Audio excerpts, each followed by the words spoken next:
Vamos iniciar aí mais uma gravação. Vamos lá. Bom dia a todos. Então, como prometido, vamos para o segundo vídeo da resolução do problema 10.3, né, lá do livro do Popov, certo? Então, no vídeo passado, nós determinamos aí as propriedades geométricas da seção transversal da nossa viga. E aí, nesse segundo vídeo, nós vamos mostrar aí como é que nós podemos obter, facilmente, né, nós podemos obter aí os esforços na seção de interesse, que é a seção transversal em que pertencem os pontos A, B e C, tá certo? Os pontos A, B e C. Então, para isso, primeiramente, nós temos que determinar aí quem são as reações de apoio, né? Quem são os vínculos que nós temos na nossa viga. Então, esse apoio aqui do lado esquerdo, como nós já temos aqui a letra A, B e C, eu vou chamar essa seção transversal de 1, sei lá, 1 por exemplo, e essa seção transversal aqui de 2. Então eu tenho aqui a reação vertical R1, e a reação horizontal, era para ser horizontal, mas está difícil, né, na mesa digitalizadora, essa reação horizontal aqui de H1. E essa reação vertical aqui, no apoio do primeiro gênero, vou chamar de R2. Certo? Então, nós temos aqui uma carga de 4 toneladas, que eu vou chamar de uma carga P, como já está lá na planilha do SMF. Tá certo, gente? Então, por exemplo, se eu fizer somatório dos momentos, né, provocado por todas as forças da nossa viga em relação ao ponto 1 igual a 0, e aí aqui eu tenho que convencionar um sentido como positivo para mim. Então vou convencionar o giro, né, ou o momento provocado por aquela força em relação àquele ponto no sentido anti-horário como positivo. Se eu fizer isso, eu vou ter que R2 provocando um momento nesse sentido em relação ao ponto 1. Então, R2 vezes esse braço de alavanca da força R2 em relação ao ponto 1, que é o próprio comprimento da viga, que eu acredito que eu chamei da letra L, tá certo? É o vão da viga. Menos 4 toneladas, que é a carga P, então vou botar aqui, ó, P, que provoca um momento no sentido horário. Então a carga P de 4 toneladas, eu estou botando de maneira literal para que a gente possa utilizar na nossa planilha do SMF, vezes os 75 centímetros. Aí agora deixa eu olhar na planilha do SMF, porque eu acho que eu chamei isso de alguma coisa. Eu chamei, ó, distância A, é a distância do ponto de aplicação da carga até o apoio esquerdo. Então, a carga P vezes o braço de alavanca A, tem mais alguma força que provoca o momento em relação ao ponto 1? Não, a força H1 e a reação R1 são concorrentes no ponto 1. Então, o braço de alavanca é 0, né? Então, isso aqui igual a 0. E aí eu encontraria que R2, a reação R2, é igual a P vezes A sobre L, né? P vezes A sobre L, tá certo? E aí, se eu fizer somatório das forças na direção vertical, que eu acredito que eu chamei de direção Y, certo? Igual a 0, e aí para cima positivo nessa equação, eu vou encontrar que R1, tá certo? R1 vai ser igual a P menos P.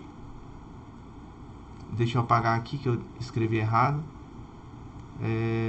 P que multiplica A sobre L.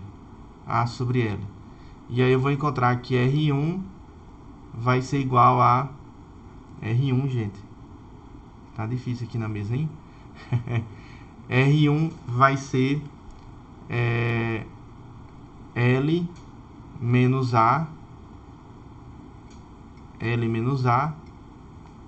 vezes P. Então, eu tenho aqui as duas reações de apoio, no apoio direito e no apoio esquerdo. Como a carga de 4 toneladas ela está mais próxima do apoio 1, né? No caso aí nós temos aí uma viga biapoiada. Então, como essa carga concentrada está mais próxima do apoio 1, é natural de se esperar, né, que a reação R1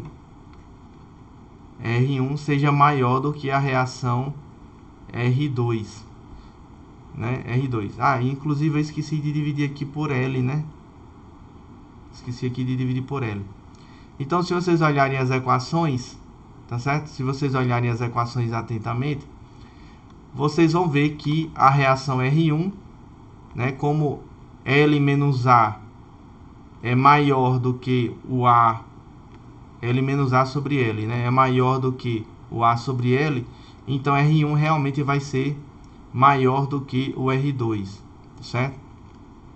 Se eu pegar essa carga de 4 toneladas e colocar ela no meio do vão, eu vou encontrar que R1 é igual a R2, que é igual a P sobre 2. Basta vocês substituírem aqui o A igual a L sobre 2, né? Tá certo? Então, vamos implementar isso na nossa planilha lá do SMF. Então, a reação no apoio esquerdo, que eu chamei de R1, né? É igual a L menos A sobre L, isso aqui vezes a carga P. Eu acho que eu chamei de carga P, né? Deixa eu verificar lá em cima. 4 toneladas força, né? 4 toneladas força. Então, o L é o vão da viga, né? É de 3 metros, o A é 75 centímetros. Então, aqui, facilmente eu obtenho quem é a reação R1. Eu não quero em newtons, eu vou pedir para ele mostrar para mim em toneladas força. Em tonef, né? Tonef. 3 toneladas força. E aí, portanto, R2 seria a outra equação que eu determinei, A sobre L vezes P, né? Carga P.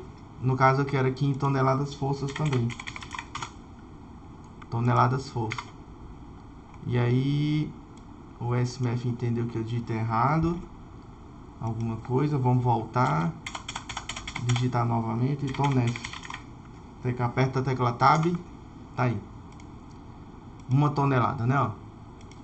Observem que se eu somar as duas reações verticais para cima que eu obtive, eu obtenho justamente a carga vertical para baixo, né, de 4 toneladas força. 4 toneladas força. Então, eu tenho aqui, ó, reação no apoio esquerdo, reação vertical no apoio esquerdo, reação vertical no apoio esquerdo, e aqui reação vertical no apoio, reação vertical no apoio direito. Reação vertical no apoio direito. Só para a gente testar, ó, se eu, por exemplo, alterar o valor de A, se eu colocar aqui o A, que é a distância do ponto de aplicação da carga até o apoio esquerdo, é de 150 centímetros, significa que a carga está sendo aplicada no meio do vão. Aí, quando eu venho aqui para os resultados da reação R1 e R2, eu obtenho que as duas são iguais, né? Seria P sobre 2. Mas vamos voltar ao valor que está na questão, que era de 75 centímetros, tá certo? 75 centímetros. Bom, uma vez que a gente determinou quem são as reações verticais, obviamente que a gente poderia ver aqui também que eu tenho aqui uma reação horizontal H1, que eu até tinha marcado aqui, só que quando eu faço somatório das forças na direção x igual a 0, como na nossa viga não tem nenhuma carga horizontal aplicada, eu facilmente, né, obteria aqui que o H1 é igual a 0, tá certo? Não tenho reação horizontal aqui no meu apoio do segundo gênero, tendo em vista que eu não tenho nenhuma força horizontal aplicada no meu problema, tá certo? Nenhuma ação aplicada. Então vamos agora para o cálculo dos esforços internos na seção de interesse aqui do meu problema. Então deixa eu apagar aqui, fazer uma limpeza aqui na tela, para a gente poder fazer algumas anotações extras. Pronto. Vamos lá. Na nossa seção de interesse, nessa seção transversal aqui, ó, seção S, o que é que eu tenho? Eu tenho aqui, vamos convencionar como positivo, olhando pelo lado esquerdo, o momento fletor positivo assim, ó, tracionando embaixo, momento fletor na seção S, e a força cortante para cima positivo, de acordo com a convenção que a gente até já abordou em sala de aula, né? A força cortante do lado esquerdo para cima positivo, para o lado direito para baixo positivo. Momento fletor sentido horário do lado esquerdo, sentido anti-horário do lado direito. Então vamos lá. Como é que eu posso encontrar o momento fletor na seção S? Basta fazer equilíbrio de momentos nessa seção transversal. Então, somatório de momentos na seção S, certo? Tem que ser igual ao próprio momento que está aplicado ali naquela seção, tá? O momento interno, tá certo? O momento interno. Então, o momento que eu tenho naquela seção, aí vocês podem olhar tanto pelo lado esquerdo como pelo lado direito da seção transversal. Se vocês olharem pelo lado esquerdo, vocês vão ter a reação aqui, ó, R1, que multiplica a distância A, aliás, desculpem, é a distância até a seção transversal que a gente está calculando. Eu não lembro de que letra eu chamei aqui no SMF, e a gente não chamou de nada, mas seria o L sobre 2, né? L sobre 2. Mas vamos dar algum nome aqui para ela. Vamos chamar de distância da seção S, né? Distância da seção S é 150 centímetros, né? 150 centímetros. Mostra a descrição. Distância, né? Da seção S até o apoio esquerdo. Obviamente que vocês poderiam fazer olhando pelo apoio direito, né? Seria até mais fácil, como vocês vão perceber daqui a pouco. Então, essa seção transversal aqui está distante 150 centímetros do apoio esquerdo. Então, quando eu faço o equilíbrio da seção S, olhando tudo que está à esquerda, eu tenho R1 vezes a distância ds, né, que eu chamei, ds, provocando um momento no sentido, um giro, né, da seção no sentido horário, ou seja, convenciona-se como positivo. Menos a força P, que multiplica a distância, essa distância aqui de 75 centímetros, que seria ds menos A. ds menos A. ds é a distância do apoio esquerdo até a seção S. E o A, a distância do apoio esquerdo até a carga P, né? Até a carga P. Vale ressaltar aqui que essa equação aqui, ela só é válida, essa equação do jeito que eu estou montando aqui, ela só é válida se a seção S estiver à direita da carga de 4 toneladas, né? Ou seja, essa equação aqui só é válida se o ds for maior do que o A. Ou seja, ds não pode ser menor do que o A. Não pode ser menor do que o A. Ou seja, eu estou analisando uma seção S que está sempre à direita da carga de 4 toneladas, tá certo? Sempre à direita da carga de 4 toneladas. Então, eu obtenho aqui essa equação para o cálculo do momento fletor, né, solicitante na seção S. Quem seria a força cortante na seção S? Novamente, basta eu fazer aqui somatório das forças verticais. Isso aqui vai me dar a força cortante na seção S. Tanto olhando tudo que está à esquerda ou tudo que está à direita. Novamente eu vou olhar para tudo que está do lado esquerdo. Então eu tenho aqui R1 menos a carga P.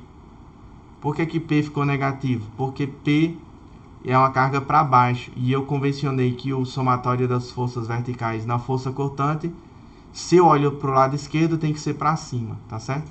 Tem que ser para cima. Então, a força cortante naquela seção S é R1 menos P. E o momento fletor na seção S é R1 vezes ds, né, ds, menos P, que multiplica ds menos A. Vamos lá para a nossa planilha do SMF.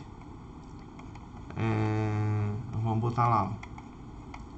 O momento fletor na seção S, vou chamar só de M mesmo, tá certo? Vai ser a reação de apoio R1, que multiplica ds, menos a carga P, que multiplica ds menos A. Então, eu obtenho aqui o momento. Aí é engraçado porque o SMF, corretamente, ele coloca aqui que a unidade do momento fletor está em joules, né? Que é a unidade de energia, né? De trabalho e tal. Só que no caso aqui a gente está trabalhando com uma grandeza que é o momento fletor, que é uma força vezes um braço de alavanca. Então eu posso botar aqui, ó, tonF, tonelada força vezes metro. Tonelada força vezes metro. E ele vai entender que o momento fletor na seção S é de 1,5 tonelada força vezes metro. O fato dele ter indicado que isso aqui é positivo é porque o momento fletor está de acordo com a nossa convenção, ou seja, ele está tracionando embaixo e comprimindo em cima. Então, a mesa inferior da nossa seção transversal, do nosso perfil, ela está tracionada, enquanto que a mesa superior está comprimida, né? Eu tenho tensões normais de compressão. Então, na seção S, certo? Eu tenho essa configuração. Obviamente que, se vocês fizerem análise, né, dos momentos fletores ao longo de todo o vão da viga, né, vocês vão perceber que em qualquer seção transversal que eu pegue aqui, o momento fletor vai ser sempre positivo. Já a força cortante na seção S é a reação de apoio do lado esquerdo menos a força P, que daria aqui, vou botar novamente em toneladas força, eu teria aqui uma força cortante de menos uma, né, tonelada força. O que significa o sinal negativo? Significa que na seção S, a força cortante, olhando pelo lado esquerdo, ela não está apontando para cima, e sim para baixo, tá? E sim para baixo, ou seja, ela é contrária à nossa convenção. Então, quando eu pego a reação R1, que foi de 3 toneladas, menos 4 toneladas de cima para baixo, eu tenho no final menos 1 tonelada força para baixo. Então, na seção S, olhando pelo lado esquerdo, a força cortante aponta para baixo, de menos 1 tonelada força, como está indicado aqui.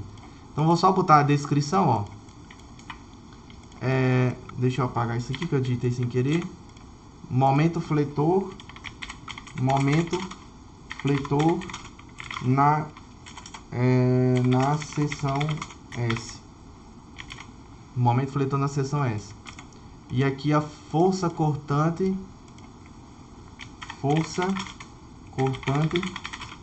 na seção S. Pronto. Tem aqui agora os esforços. Eu já tenho aí os esforços internos na nossa seção transversal. Agora basta eu calcular as tensões, né? As tensões normais e tensões cisalhantes, para que daí a gente possa fazer a determinação das tensões principais, né, dos pontos A, B e C.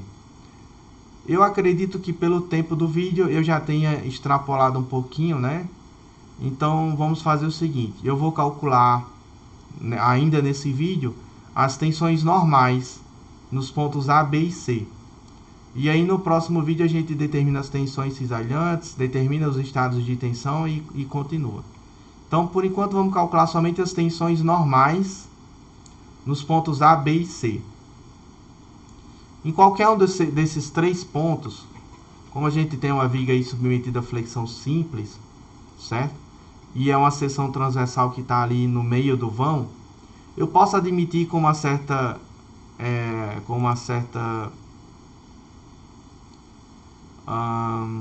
confiança, né, do que estou falando, com certa propriedade, que as tensões verticais, né, o sigma y, nos pontos A, B e C, são iguais a zero.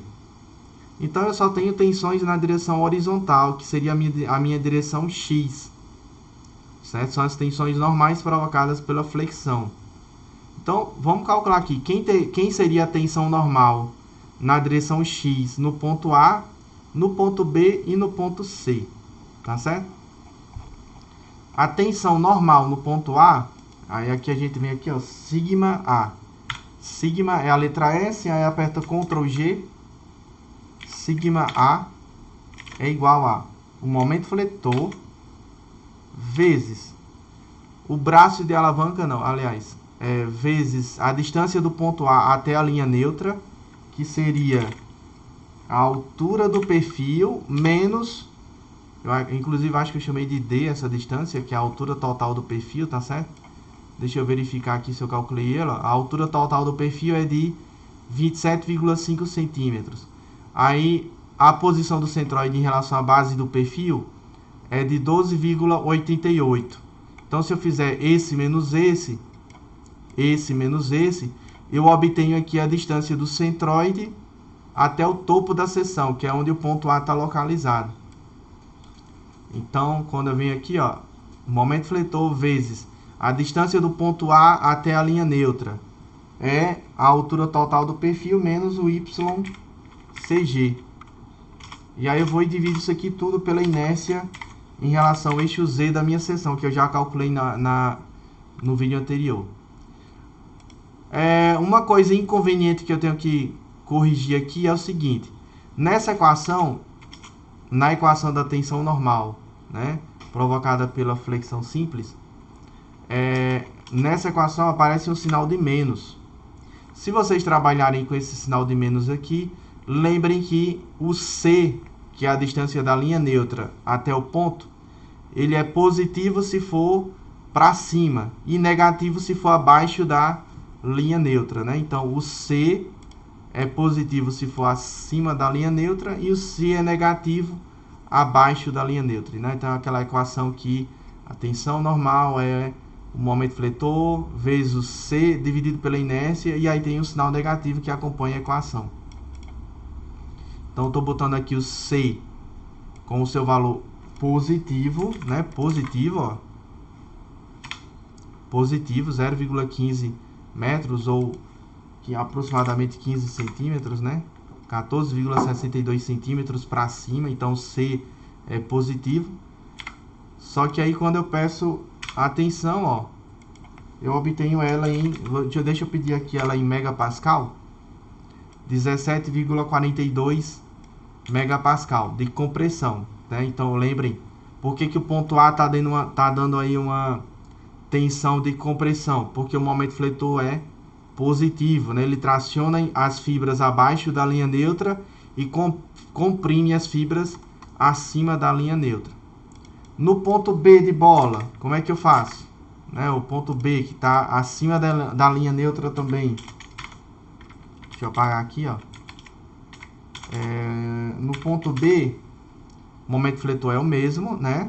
O momento fletor é o mesmo no ponto B, porque pertence à mesma seção transversal.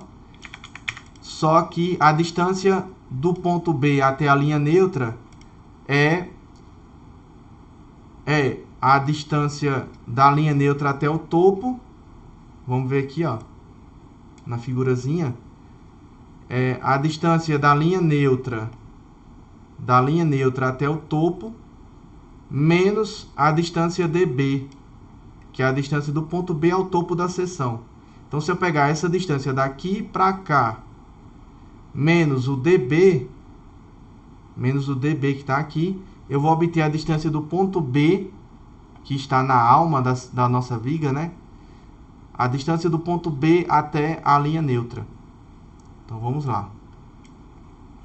Eu vou pegar a mesma equação, como eu já tinha feito, só que menos o dB. Menos o dB. Eu obtive ali uma tensão de compressão novamente. Só que é uma tensão de compressão menor do que no ponto A. O ponto A é o ponto mais distante da linha neutra lá no topo. É o ponto mais distante da linha neutra em relação ao topo da viga, né? Então ele tem uma tensão de compressão maior do que o ponto B. Mas ambas são tensões de compressão. E o ponto C? Ponto C, deixa eu apagar aqui. Ponto C, a tensão normal nele. Lembrando que todas essas tensões que eu estou calculando, sigma A, sigma B, sigma C, todas elas são na direção horizontal, né? Direção X. Então, no ponto C, o que muda é essa distância aqui, que é só o YCG. Né? A distância do ponto C, que está lá embaixo, né? A distância do ponto C até a linha neutra, que é justamente o YCG, né? Se confunde com o YCG. Então, quando eu venho aqui, ó, sigma C, por que está dando negativo e não positivo? Porque eu esqueci de sinalizar aqui que como o ponto C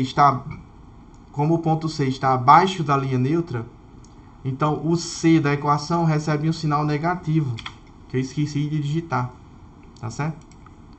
Então o C é positivo acima da linha neutra. E abaixo da linha neutra, o C é negativo. Então, no ponto C, eu tenho uma tensão de tração horizontal, né, de 15,33 megapascal. Então, recapitulando, eu vou pegar aqui, ó, pegar novamente essa figura, Ctrl C, Ctrl V, Ctrl V. No ponto A, lá em cima, eu tenho tensões de compressão, isso na direção horizontal, tá? Na direção horizontal. No ponto B, 9,08 de compressão também, certo? Só que é um pouquinho menor do que no ponto A. Um pouquinho menor não, quase metade, né? Quase metade. E lá embaixo, no ponto C, na face inferior da viga, uma tensão de tração de 15,33 megapascal. 15,33, tá bom? Então, eu acho que, pelo tempo do vídeo, acho que isso já seja suficiente. No próximo vídeo, a gente vai ver aí o cálculo das tensões cisalhantes no ponto A, B e C, tá certo? Nos pontos A, B e C. Então, espero que vocês tenham gostado. Coloquem aí os comentários, o que é que vocês acham que pode melhorar. Não esqueçam de curtir, né? Ou descurtir, né? Dar um dislike aí no vídeo. Deixem seus comentários com suas dúvidas também, tá? Sintam-se à vontade. Então acredito que é tudo. Um abraço e fiquem com Deus.